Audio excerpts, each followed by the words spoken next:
शुकदेवांच्या पाठीमागे जेव्हा व्यास महर्षी जात होते त्यावेळेला मात्र त्या सरोवरात स्नान करणाऱ्या महिला लाजल्या.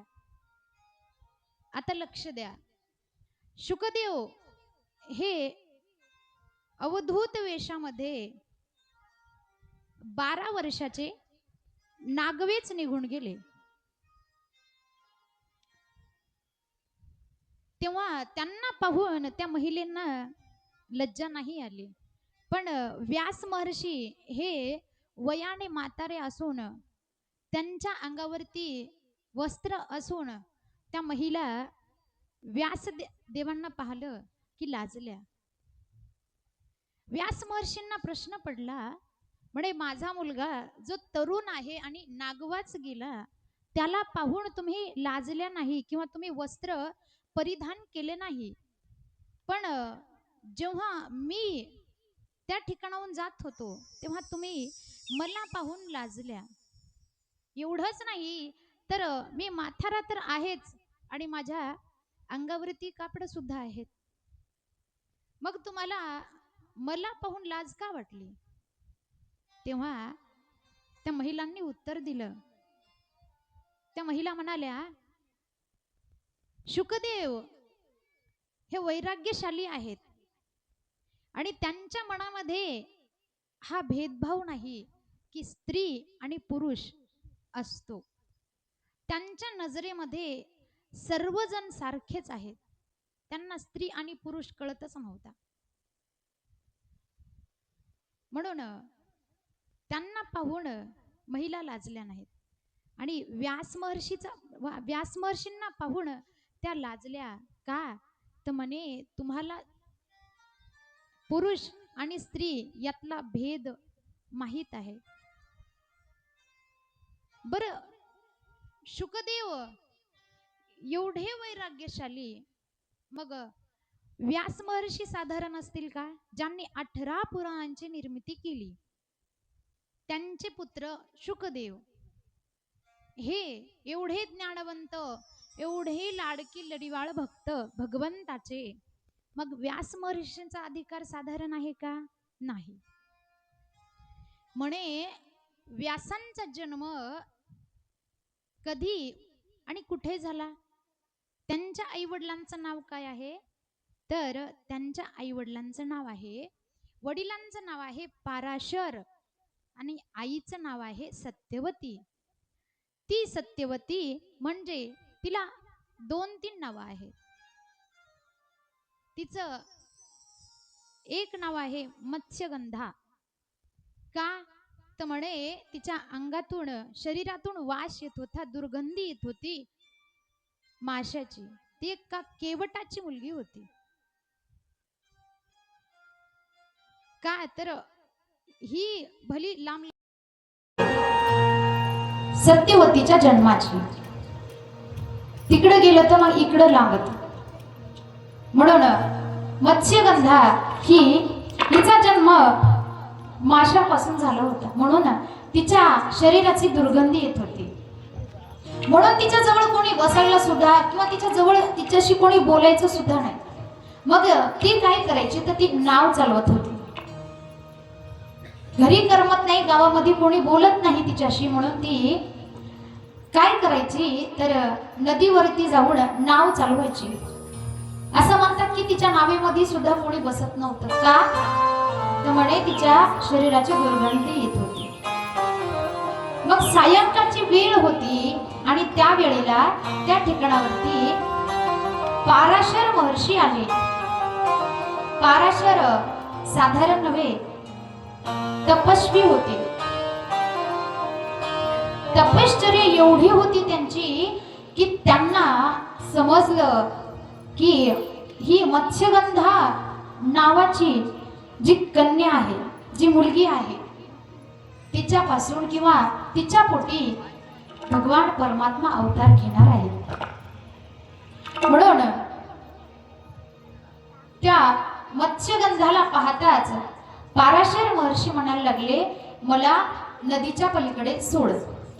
सायंकाळची वेळ होती, ती आपली नाव काठेवरती आणून बांधून निघणारच होती तितक्यात पाराशर महर्षींनी त्या ठिकाणी येऊन सत्यवतीला म्हणजेच मत्स्यगंधाला म्हणायला लागले, मला नदीच्या पलीकडे सोड. पाराशर महर्षी काही कामवासनेने तिला म्हणाले नाही. का म्हणाले तर त्यांच्या लक्षात आलं की हिची पवित्र पूस आहे आणि हिच्यापासून भगवान परमात्मा जन्माला येणार आहेत. म्हणून त्या मत्स्यगंधेला म्हणाले की मला काय कर, एक पुत्र दे. तेव्हा नदीमध्ये जात असताना नदीच्या मधोमध नाव गेल्याच्या नंतर मत्स्यगंधेला पाराशर महर्षी म्हणायला लागले. तेव्हा मत्स्यगंधा म्हणाली, एक माझ्या शरीराची दुर्गंधी येते आणि दोन मी कुमारिका आहे आणि कुमारिका असताना मी तुम्हाला पुत्र कशी देणार, आणि दिलं तरी पण माझ्या आई वडिलांचं नाव काय होईल, खराब होईल, बदनाम होतील ना ते. आत्ताच्या मुली आई वडिलांचा विचार करत नाहीये. त्यांनी मुलीला लहानाचं मोठं कसं केलेलं असतं, किती कष्ट घेतलेले असतात. तिच्या जन्माला येण्याने आई वडिलांना काय आनंद होतो ते सर्व विसरून जाते. आणि क्षणामध्ये जेव्हा तिला कोणावरती म्हणे प्रेम झालं की आई वडिलांचं जे लहानपणापासून त्यांनी कष्ट केले ते विसरून एका क्षणात आई वडिलांना सोडून जाते. पण ती मत्स्यगंधा होती, तिने आई वडिलांचा विचार केला. म्हणे मी कुमारिका आहे आणि तुम्हाला पुत्र कशी देणार. तेव्हा पाराशर महर्षींनी त्या मत्स्यगंधेला समजावून सांगितलं, एक माझी तपश्चर्याच्या बळावरती मी तुझ्या शरीराची दुर्गंधी दूर करणार आणि तुला मी आशीर्वाद देतो की तुझे हे कौमार्य आहे हे पुत्र झाल्याच्या नंतर सुद्धा टिकून राहणार आणि तुझ्या पोटी भगवंताचा जन्म होणार.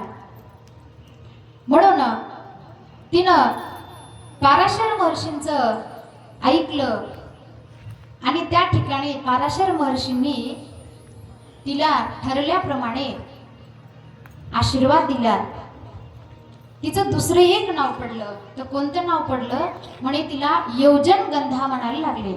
आता मत्स्यगंधा हे नाव काय झालं, योजनगंधा पडलं. मत्स्यगंधा गेला आता कारण दुर्गंधी गेली. तर योजनगंधा का तर बऱ्याच योजनापर्यंत म्हणे तिच्या शरीराचा सुगंध सुटायला लागला आणि तो सुगंध घेऊनच त्या ठिकाणी शंतनू राजा तिच्या पाठीमागे आला आणि तिला म्हणायला लागला माझ्यासोबत विवाह कर. शंतनू राजा म्हणजेच कोण तर भीष्म पितामह त्यांचे वडील. आणि हीच योजनगंधा पुढे चालून शंतनू राजाची पत्नी म्हणून सत्यवती अशी महाराणी झाली आणि भीष्म पितामहांचा जन्म झाला. मग त्या ठिकाणी पाराशर महर्षींपासून आणि मत्स्यगंधांपासून व्यास महर्षींचा जन्म झाला. मग हे व्यास महर्षी किती अधिकारी, त्यांच्या पोटी शुकदेवांचा जन्म झाला. पाराशरांचे पुत्र व्यास आणि व्यासांचे पुत्र शुकदेव. ही कथा मी आतापर्यंत का सांगितली तर आपण सकाळपासून ऐकायलो तर काय ऐकत आहोत तर श्रीमद भागवत महापुराण हे ग्रंथ जेव्हा पूर्ण झालं तर व्यासांना प्रश्न पडला कुणाकडे द्यावं. तर हे ग्रंथ श्री शुकदेवांना परिपूर्ण करून व्यासांनी शुकदेवांकडे दिला. गोपाल कृष्ण भगवान की श्रीमद् भागवत महापुराण की जय जय श्री राधे श्याम.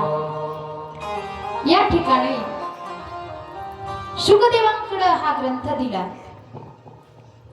जेव्हा व्यासांना प्रश्न पडला होता की मला 17 पुराण निर्माण केल्याच्या नंतरही समाधान प्राप्त का नाही झालं, तर त्या ठिकाणी नारद महर्षी आले होते. लक्ष आहे ना तुमचं? कुठे आले होते नारद महर्षी? आपली कथा ऐकायला व्यासांकडे आले होते. जेव्हा त्यांना 17 पुराण निर्माण केल्याच्या नंतर आत्मशांती लाभली नव्हती, म्हणून त्या ठिकाणी नारद महर्षींनी त्यांना समजावून सांगितलं. काय समजावून सांगितलं तर म्हणे ऐक. व्यासांना सांगायला लागले की मी पूर्वजन्मी कोण होतो, तर मी एक गंधर्व होतो. पण त्या सभेमध्ये, ब्रह्मदेवाच्या सभेमध्ये एक अप्सरा, तिचा पदर थोडासा खाली गेला आणि मी तिच्याकडे पाहिलं आणि मी माझं भान नव्हतं, म्हणून ब्रह्मदेवाने ते पाहिलं की नारद महर्षी देव असून सुद्धा, गंधर्व असून सुद्धा हे वाईट कृत्य करतायत. तर ब्रह्मदेवाने श्राप दिला, म्हणे तू दासीपुत्र होशील. म्हणून व्यास महर्षींना सांगायला लागले मी परत दासीपुत्र म्हणून जन्माला आलो. एक दिवस असा आला की आमच्या गावामध्ये चातुर्मासाकरिता काही साधू पुरुष आले आणि त्यांनी चातुर्मास सुरू केला आणि त्यांच्या सेवेचं जे कार्य होतं ते माझ्याकडे आलं. आता मी लहान असताना मला जास्त खेळायचा नाद नव्हता, साधू पुरुषांना नसतो. म्हणून नारद महर्षी म्हणायला लागले मी जास्त खेळत नव्हतो, ते जास्त वेळ माझा संतांच्या संगतीत जात होता. कारण संत संगतीला फार महत्व आहे. संतांची संगत केल्याच्या नंतर आपल्या जीवनाचं सोनं होतं. संगतीला फार महत्व आहे. कोणाच्या संगतीत बसावं, कोणाच्या संगतीत राहावं.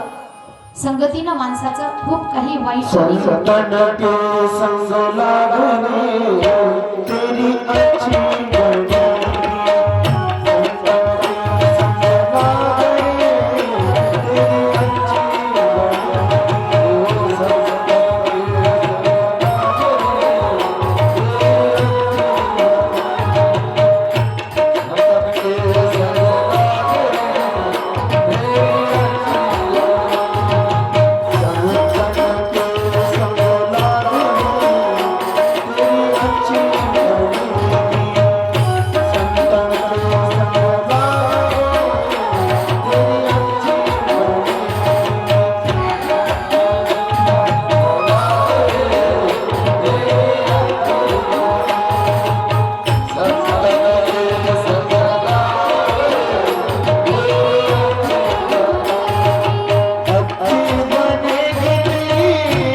आपले हात जरा मोकळे होतात.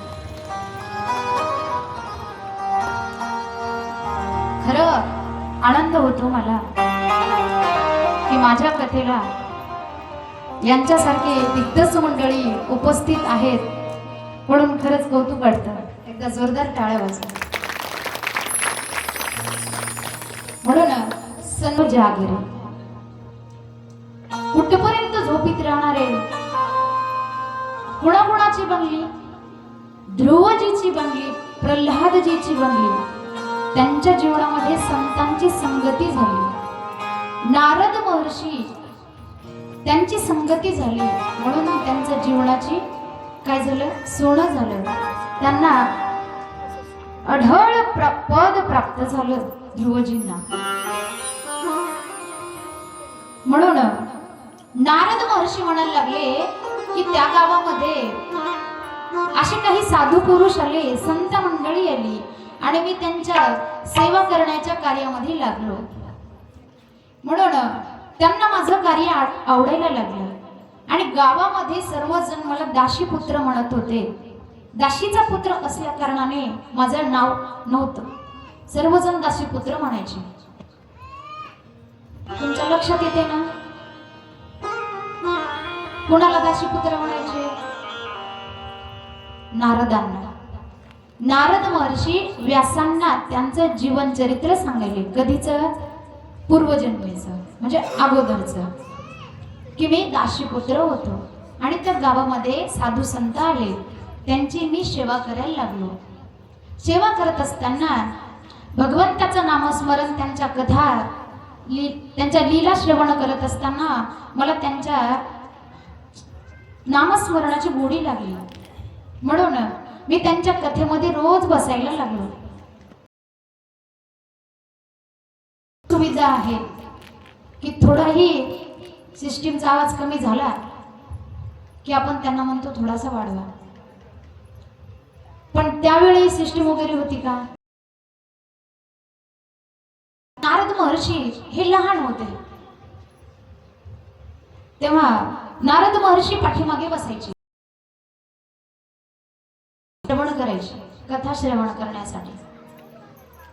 मग त्यांना पाठीमागे बसल्यामुळे आवाज जात नव्हता. ते मस्त झोपून कथा ऐकतो म्हणलं तरी जमतं. म्हणायला लागली येत नव्हतं, म्हणून माझी धाव होती की मी समोर जाऊन बसावं, पण मी दासीचा पुत्र असल्या कारणाने मला असं पाठीमागे लोटत होते सर्वजण. कुठं चाललास म्हणे, हो पाठीमागे. मग मला पाठीमागे ढकलायचे. मग हे कार्य कोणी पाहिलं म्हणे, त्या साधू संतांनी पाहिलं. साधू संतांनी पाहिलं आणि नंतर त्यांनी त्या लोकांना सांगितलं म्हणे, ते बाळ आहे, लहान आहे, त्याला येऊ द्या ना समोर. मग ते समोर आलं. साधू संतांनी मला मांडीवर बसवलं आणि विचारलं की तुझं नाव काय आहे. कोणाला विचारायला लागले? नारद महर्षींना. नारद महर्षी म्हणायला लागले, मी त्या साधू संतांना सांगलं की मला नावच नाही, मला सगळे काय म्हणतात, दासीपुत्र म्हणतात, कारण मी दासीचा पुत्र होतो. माझी आई दुसऱ्यांच्या घरी भांडी धुणं करत होती, म्हणून मला नाव नव्हतं. मग त्या साधू संतांनी माझं नाव ठेवलं. काय ठेवलं म्हणे, तुला आजपासून सर्वजण रामदास असं म्हणतील. मग माझं त्या दिवसपासून नाव पडलं रामदास. मग सगळे मला रामदास म्हणायला लागले. मग चातुर्मास संपल्याच्या नंतर साधू संतांना जाण्याची वेळ आली, प्रसंग आला. पण मला भगवंताची गोडी लागल्या कारणाने त्या साधू संतांना म्हणालो मी की मला सोबत घेऊन चला. पण माझी आई त्या करायला लागली. काय विनंती करायला लागली की माझे वडील आणि सगळी जिम्मेदारी माझ्या आईवरती पडली. माझ्या आईचं एकमेव जगण्याचं स्थान, एकमेव जगण्याचं कारण, आणि मी जर गेलो तर मग आईनं काय करायचं. मग आई त्या साधू संतांकडे, कारण आई ती आईच असते. माय बाप कोण असते? आईची. बरोबर मलाही सांगितलं की तिन्ही जगाचा स्वामी आई विना भिकारी असतो.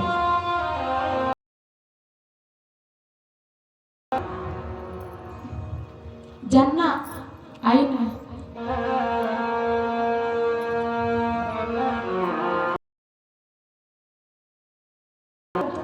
आईचं दुःख काय असते, काय असते मान.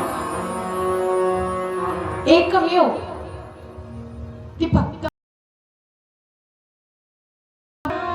ती त्या साधू प्रार्थना करायला लागली. म्हणे तुम्ही नेऊ नका, कारण मी फक्त यासाठी किंवा मी याच्यासाठी का, तर माझ्या बाळाला मी गेल्यानंतर कोण सांभाळील. दुसऱ्याच्या घरी भांडी धुणं करते का, तर माझ्या बाळाला ती आई दुसऱ्याच्या घरी भांडे घासते, कारण 3 टाइम त्याला खायला भेटावं, त्यानं पोटभर खावं, दुसऱ्यांच्या लेकरासारखंच राहावं. पण माझ्या लेकराला कोणतं दुःख होऊ नये. नारद महर्षी सांगायला लागले, माझी आई पुढं प्रार्थना करायला लागली.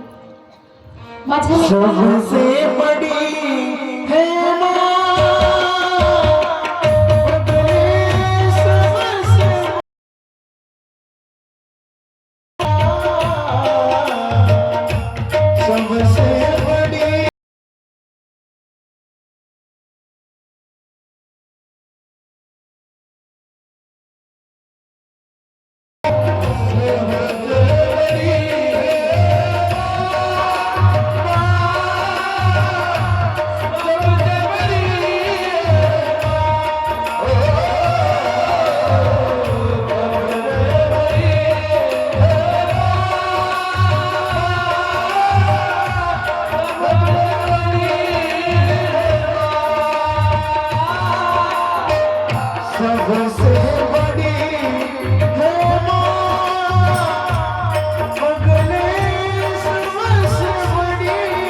आईच असते माहिती.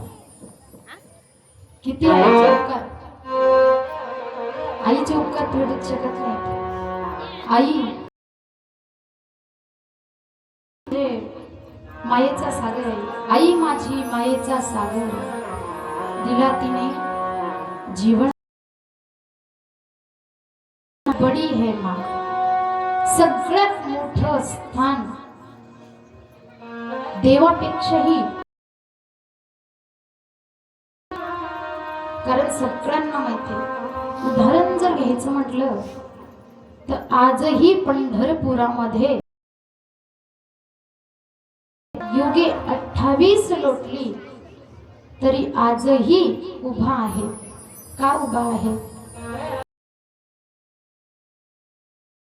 आई वडिलांची सेवा करतोय तो पुंडलिक म्हणून. आईचे खूप बघा तुम्ही, महिलांना विचारा आईची किंमत काय असते.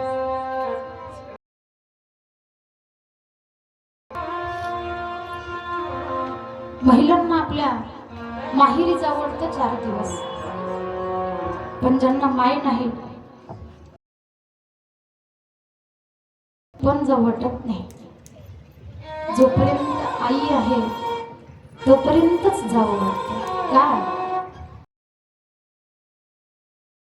तेल घालून माझी ताईडी येणार आहे म्हणून उभी राहते.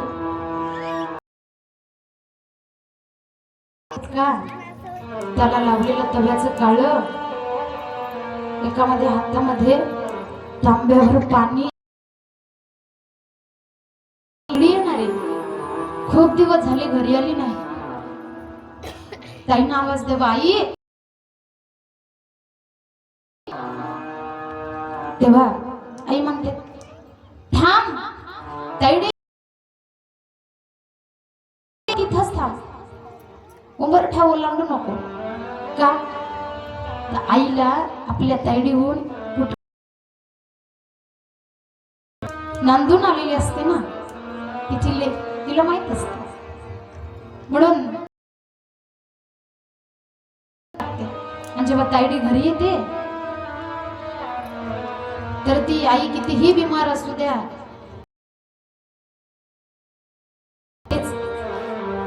आणि जेव्हा तिला जायची वेळ येते तेव्हा तिच्या बॅग मध्ये ती एखादी कपोळी होईना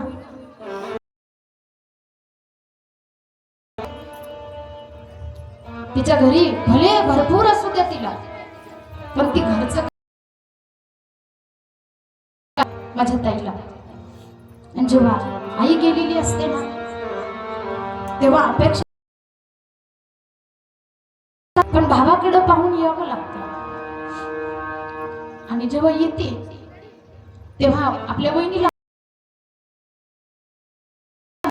तिला तो दिवस आठवतो जेव्हा ती आल्याच्या नंतर आई आवाज देते, थांब ताईडी येऊ नको, मी आलेच. का? आई तिने वहिनीला 4-5 आवाज दिलेले असतात, वहिनी मी आले ग.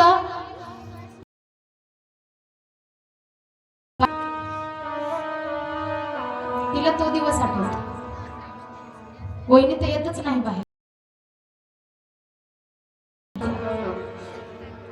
आणि जेव्हा जायची वेळ येते तेव्हा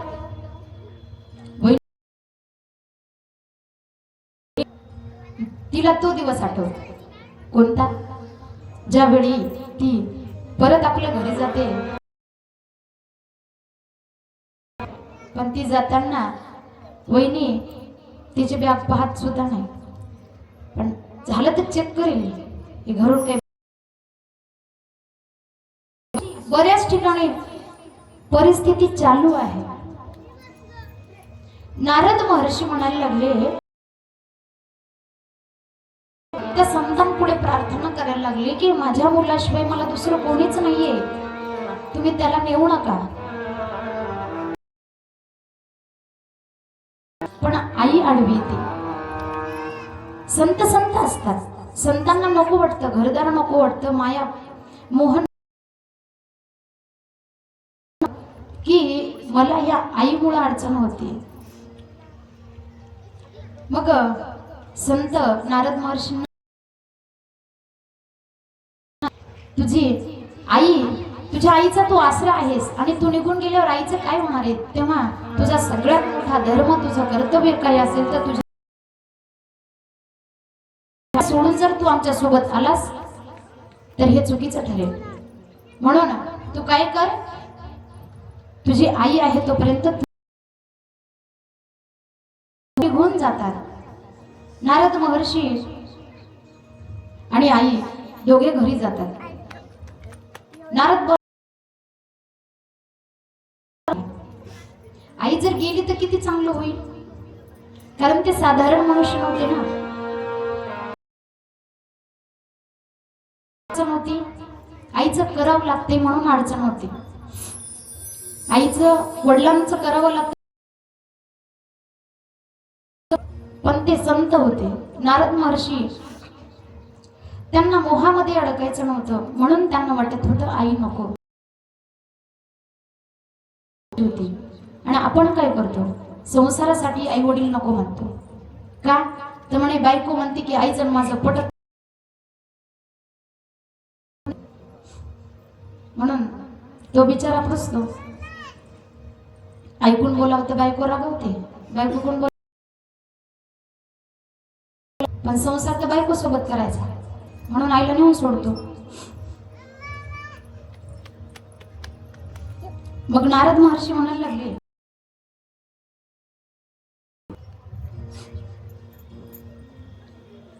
की मला आईची अडचण व्हायला लागली, आई गेली तरच बरं होईल. आई एक रात्रीच्या वेळेला गाईच्या कोठ्यामध्ये सर्पदंश झाला आणि गतप्राण झाली, तिचा मृत्यू झाला. आणि त्याच्या तर काय झाले, नारद महर्षी लहान होते तर आई त्याला सोडून गेलेली होती. गेलेली बरी, पण जेव्हा गेली तेव्हा रडायला लागली, आई मला सोडून गेली. उठायला लागली, गेलेली उठते का महाराज? नाही. जोपर्यंत आई वडील आहेत तोपर्यंत कदर करा, त्यांची सेवा करा. कारण माय बाप केवळ काशी तेने न जावे, जग से हारा लगी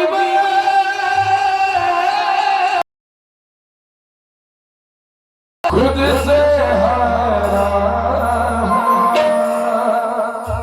एक दिल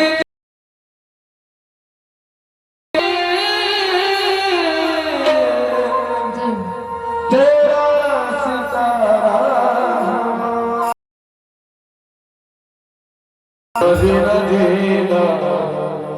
उड़ा गुना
आई होती तोपर्यंत वाटू लागलं आई जावी, आणि जेव्हा आई उठणं आई उठते का आता नाही, एवढ्यानंतर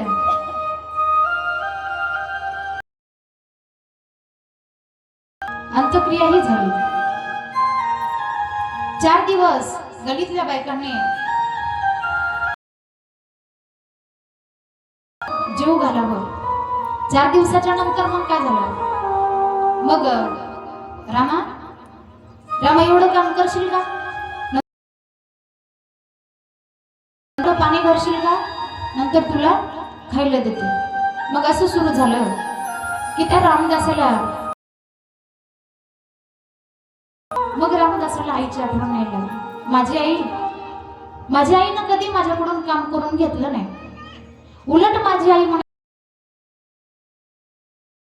वेळ झाली जेवून घे.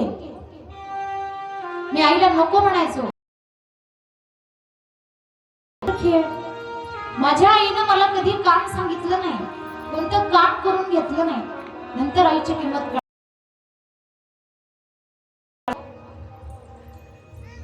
आई निघून गेली, संतही निघून गेले.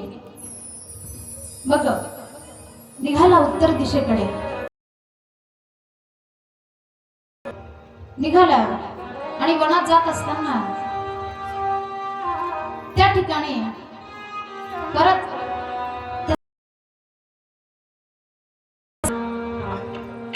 ओम नमो भगवते वासुदेवाय भगवंताचं नामस्मरण केलं. संतांनी सांगितलं होतं त्या भगवान साधन म्हणजे नामस्मरण. तू नामस्मरण कर. नारदांनी कठोर तप केलं, नामस्मरण केलं. ते भगवंताची ती मूर्ती प्रकट झाली. भगवान परमात्म्याचं रूप पिवळा पितांबर आहे, गळ्यामध्ये वैजयंती माला आहे, मोर मुकुट आहे, कुरळे भोर रूप सावनी सकुमार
श्याम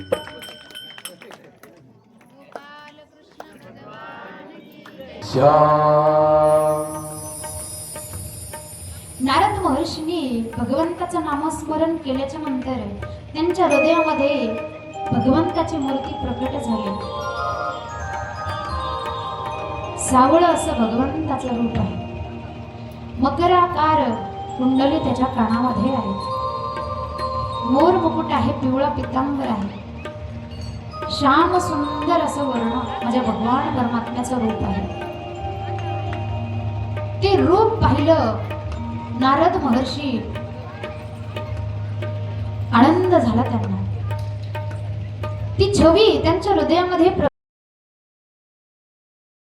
वेळापुरती झाली होती. नंतर भगवान परमात्मा गुप्त झाला, समाधी भंग झाली आणि नारद महर्षी पहिल्यांदा मला संत सोडून गेले, नंतर मला आई सोडून गेली आणि आता भगवंताचं नामस्मरण करून परत पुन्हा मला सोडून गेले. दुःख व्हायला लागलं नारदांना म्हणजेच रामदासांना. झाली आणि त्या ठिकाणी रामदासाला सांगायला लागली की म्हणे भगवान परमात्मा त्यांनी तुला दर्शन करून दिलं आणि तुझी तपश्चर्या, तुझं नामस्मरण हे तेवढं नाही झालं आणखीन की भगवान तुला आणखीन काय करावं लागेल, नामस्मरण करावं लागेल. म्हणून नारद महर्षी म्हणजेच रामदास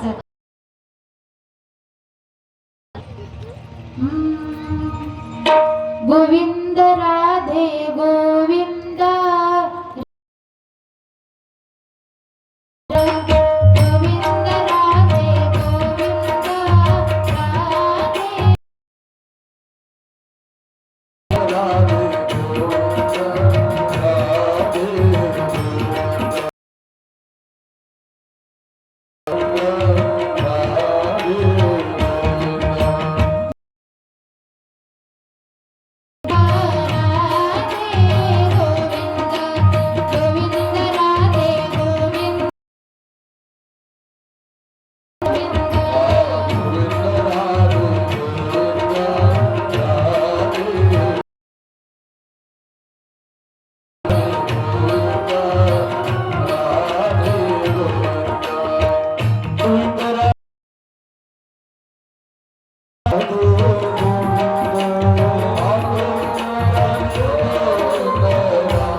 गोपाल कृष्ण भगवान की जय.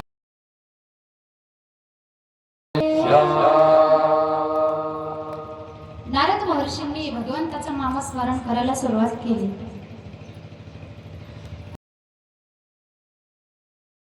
लागले कोण? नारद महर्षी. मी पूर्वी जन्मामध्ये कोण होतो? दासीपुत्र होतो. भगवान काय झालं? भगवान त्यांनी थोडक्यात दर्शन दिलं, पण नंतर मी तो स्मरण करत असताना तो देह सोडल्यानंतर भगवंताचं नामस्मरण केलं म्हणून काय झालं तर मी आलो आणि मला नारद महर्षी असं म्हणायला लागले आणि सगळीकडं भगवंताचं नाम नारायण नारायण या नावाचा जप मुखामध्ये असतो. व्यासांना का सांगायला लागले? व्यासांचा असंतोष घालवण्यासाठी ही कथा नारदांनी त्यांना सांगितली. परत शुकदेवांकडे दिला. आपण शुकदेवांचाही जन्म ऐकला, व्यासांचाही जन्म ऐकला, नारदांचा पूर्वचरित्र ऐकलं. म्हणे सुतांना म्हणायला लागले, सुत कोण आहे हे पण मी तुम्हाला सांगितलं की 88,000 महाराजांना प्रश्न करायला लागले. आपण इथपर्यंत ऐकलं. व्यासांनी ग्रंथाची रचना केली आणि शुकदेवांकडे शौनकादिक सुतांना म्हणायला लागले की आता पुढं काय झालं. म्हणे आम्हाला परीक्षिती राजाचा जन्म कसा झाला तर जेव्हा महाभारताचं घन याची सगळीकडे शांत झालं, कौरव मारले गेले, पण हा रणांगणामध्ये घायाळ अवस्थेमध्ये पडला होता. राष्ट्राने गांधारीचा पुत्र हा रणा तितक्यात तिकडून अश्वस्थामा आला. म्हणे हा गुरु द्रोणाचार्य यांचा पुत्र,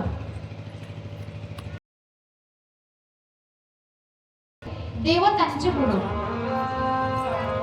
पांडवांचे गुरु,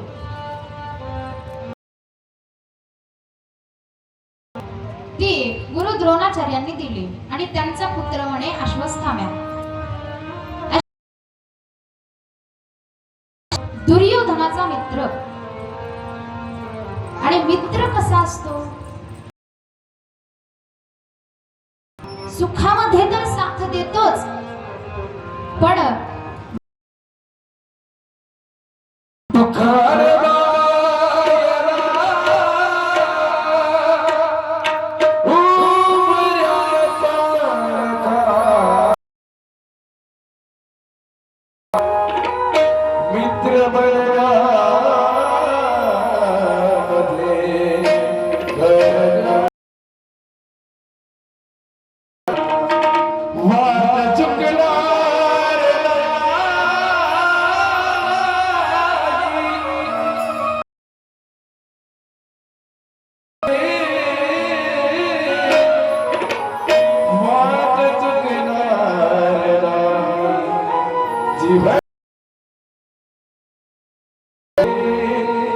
एक तू मित्र कर आशा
दुःख अडवायला उंबऱ्यासार मित्र वणव्यामध्ये गारव्यासार आत्महत्याच कोणी करणार नाही असा मित्र माणसाच्या जीवनामध्ये असावा जो सुखातच नाही तर दुःखातही साथ द्यावा. तो दुर्योधन जेव्हा रणांगणामध्ये पडला होता तेव्हा अश्वत्थाम्या हा दुर्योधनाचा मित्र त्या ठिकाणी आला. म्हणे तुझी अशी अवस्था का झाली, कुणी केली? तेव्हा दुर्योधन सांगायला लागला, म्हणे माझं दुःख तुला सांगतो, माझे 100 भाऊ म्हणजे कौरव मेले याचं दुःख मला अजिबात नाही. बघा किती विचित्र गोष्ट आहे. त्याचे सख्खे भाऊ मारले गेले याचं दुःख त्याला मुळीच नाहीये. म्हणून आजही तीच अवस्था आहे. दुर्योधन हा वाईट प्रवृत्तीचा होता. दुर्योधन म्हणजे एक प्रवृत्ती आहे जी वाईट आहे. का तर तुम्ही आताही पाहिलं, बरीचशी नावं पाहिली असतील, पण दुर्योधन नाव कोणाचं पाहिलं का?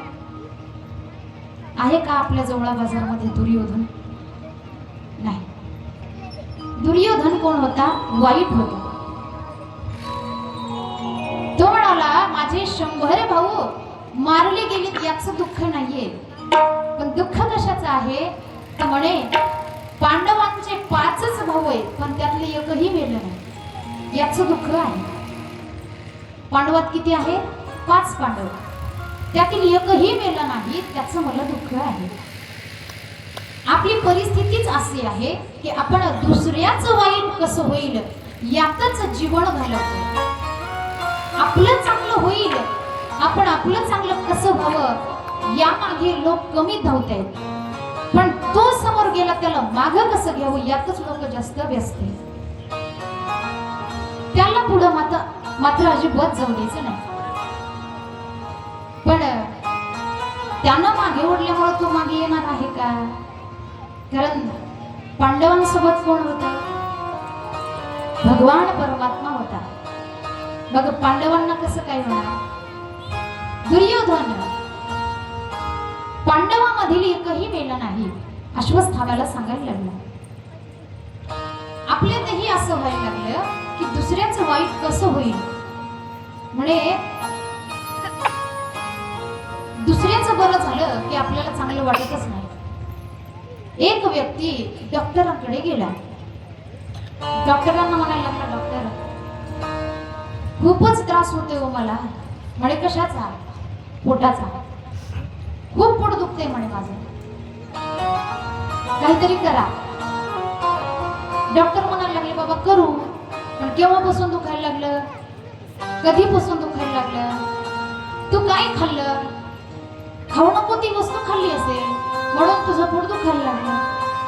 ऐकतेत ना तुम्ही? खाऊ नये ती वस्तू खाल्ली की पोटाला त्रास होतो. तो व्यक्ती म्हणायला लागला, तो पेशंट म्हणायला लागला डॉक्टर मी काही नाही खाल्लं हो, 3 टाइम मस्त गरम गरम खातो, माझी बायको गरम गरम देते, पोट तसा विषयच नाही खाण्याबद्दल. मग तुझं पोट कशानं दुखायला लागलं, केव्हापासून दुखायला लागलं? तो पेशंट म्हणायला लागला डॉक्टर साहेब जेव्हापासून माझ्या शेजाऱ्याच्या दारामध्ये 4 व्हीलर गाडी पाहिली. काय पाहिली? 4 चाकी गाडी पाहिली. कोणाच्या दारात? तुम्ही जागा येत ना? शेजाऱ्याच्या दारात 4 चाकी गाडी पाहिली. म्हणे त्याच्या दारात ती गाडी पाहिली तेव्हापासून माझं पोट दुखायला लागलं. मला सांगा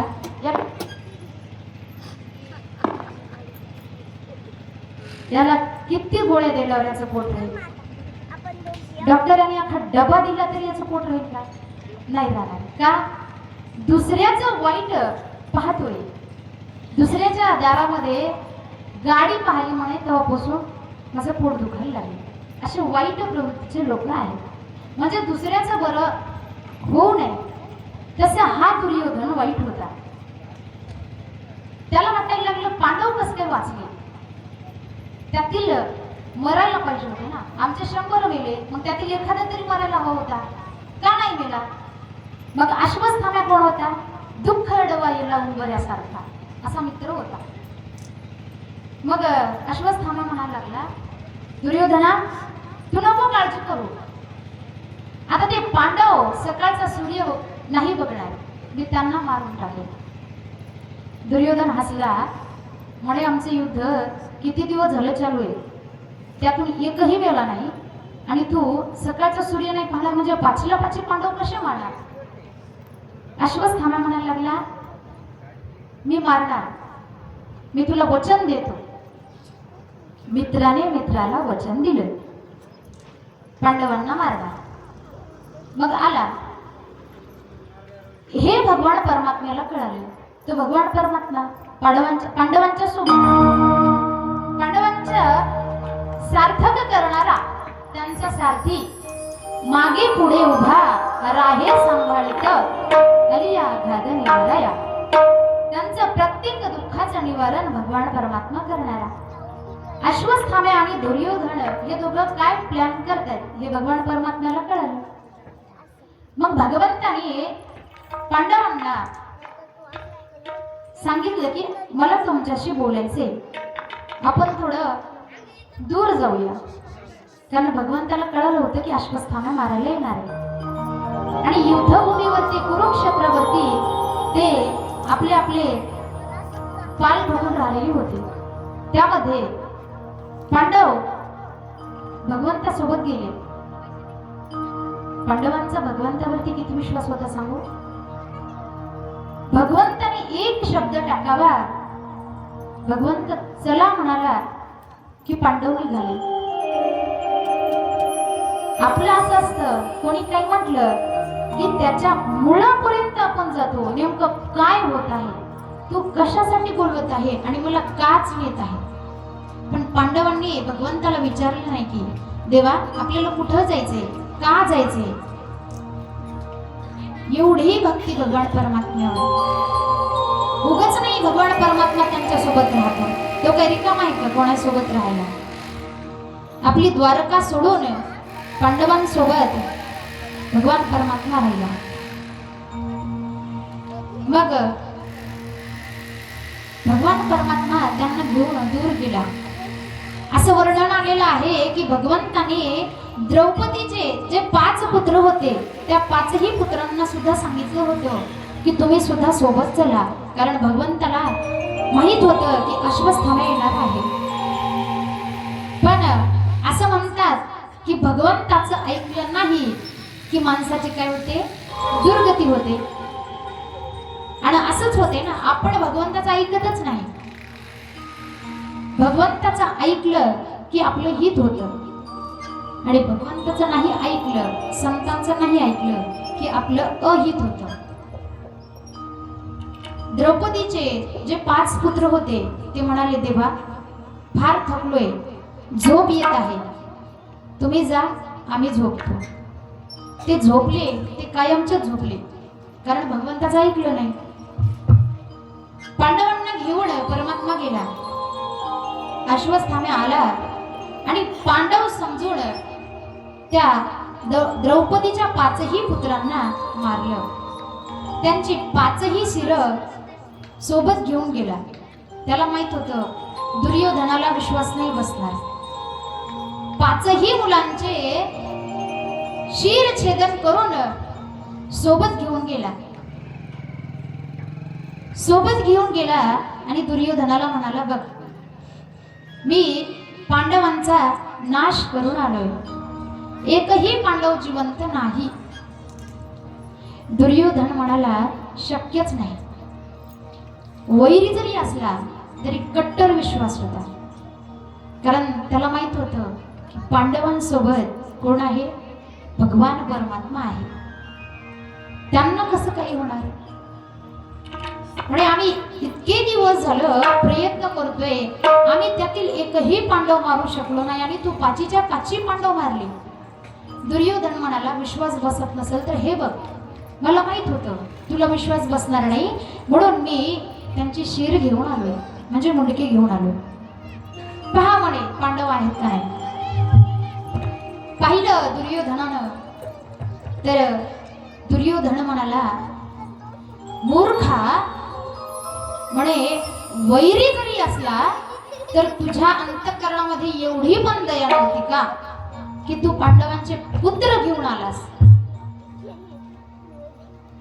ते पाहिलं, त्यातही त्याने एक शिर असं उचलून घेतलं. असं वर्णन आहे की ते शिर, ते मुंडकं दुर्योधनाने दाबून पाहिलं. तर ते शिर दाबून पाहिल्याच्या नंतर जसं टरबूज फुटावं त्या प्रकारे ते शिर फुटलं. दुर्योधन म्हणाला, हे पांडव होऊच शकत नाही. कस काय. तर म्हणे भीम हा अत्यंत बलशाली आहे, भीमाला कितीही मारलं तरीही त्याचं शिर फुटूच शकत नाही. या अर्थी हे पांडव नाहीचे. हे कोण आहे, द्रौपदीचे 5च्या 5ही पुत्र तू मारलेस. दुर्योधनाच्या अंतःकरणामध्ये त्या मुलांविषयी प्रेम निर्माण झालं. तो म्हणायला लागला, मूर्खा, तू त्या मुलांना का मारलं. अश्वस्थाम्याला वाटलं मी जे कार्य केले त्या कार्याची प्रशंसा करेल, माझी वावा करेल, स्तुती करेल. पण दुर्योधन म्हणाला, तू या बाळांना मारायला नको होतं, कारण मला पांडवांना मारायचं होतं. अश्वस्थाम्याचा अपमान झाल्यामुळे त्याला राग आला. राग आला म्हणून त्याने पुन्हा वचन दिलं की परत मी पांडवांना मारणार. पण द्रौपदीचे 5ही 5 पुत्र मारले गेले हे द्रौपदीला कळालं. ही वार्ता द्रौपदीच्या कानावर गेली. आपण मगाशीच आई विषयावर बोललो. मला सांगा, आईचा एक मुलगा दुःखी जर झाला, दुःखाचं जाऊ द्या, त्याला थोडी ताप जरी आली तर आईचं अंतःकरण काय खालावतं, काय म्हणतं तिचं मन. ती म्हणते मला दुःख व्हावं.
ऐसी कळवळ्याची जाती करी लाभावी ना प्रीती. 4:30 वाजले आहेत. चालू द्यायचं का आरती घ्यायची तुमच्या मनावर? चालू द्यायचं का? परत म्हणू नका ताई आम्हाला उशीर झाला. नाही ना, तेच म्हणते. ऐसी कळवळ्याची जाती करी लाभावी ना प्रीती. तिला कोणताही लाभ नकोय. तिचं प्रेम कसं आहे? निस्वार्थ प्रेम आहे. आईचं प्रेम हे निस्वार्थ आहे. एक डोळ्यासमोर चित्र उभं करा, कल्पना करा. काय अवस्था झाली असेल त्या द्रौपदीची जेव्हा तिला कळालं की तिचे 1 नाही 2 नाही 5ही पुत्र मारले गेले आहेत. 5ही पुत्र मारले गेले हे कळाल्याच्या नंतर द्रौपदी धावत तिच्या मुलांकडे गेली. पाहिलं ते दृश्य पाहिलं. सगळीकडं रक्त दिसते. कारण त्या दुष्ट अश्वस्थामाने त्यांची शिर छेदन करून घेऊन गेला होता. द्रौपदी आक्रोश करू लागली. द्रौपदी दुःख व्यक्त करू लागली. खूप रडू लागली. अंतःकरणामधून भगवंताला टाहो फोडून आवाज देऊ लागली. एवढं काय मी दुःख काय पाप केलं जे माझे 5ही पुत्र मारले गेले? खूप आक्रोश करून रडू लागली. काय अवस्था झाली असेल हो त्या द्रौपदीची? जिचा 1 पुत्र तिला ताप जरी आली आपल्या बाळाला तर रात्रभर जागून काढते आपल्या लेकरासाठी. तेव्हा त्या द्रौपदीची काय अवस्था झाली असेल की तिचे 5ही पुत्र मारले गेले? ऐका ना, जेव्हा माझ्या विठ्ठल पंतांनी आणि रुक्मिणीनं देहांत प्रायश्चित घ्यायचं होतं. मुलं जिवंत होती पण त्यांना जायचं होतं. जायचं कसं होतं? त्यांना आपल्या बाळाला कायमचं सोडून जायचं होतं. जेव्हा विठ्ठल पंत निघाले तेव्हा रुक्माई सुद्धा निघाल्या. विठ्ठल पंत म्हणाले, रुक्माई आपल्या बाळासाठी तू थांब, मी जातोय. तेव्हा रुक्माई म्हणाल्या, जिथे पती असतील तिथेच पत्नीची जागा असते. म्हणून मी तुमच्या सोबत येणार. म्हणाली खरी मी तुमच्या सोबत येणार, पण जेवढं म्हणणं सोपं असतं तेवढं करणं असतं का? नाही. तेव्हा रुक्माई म्हणायला लागली, मी तुमच्या सोबत येणार. विठ्ठल पंतांनी सांगितलं, रुक्माई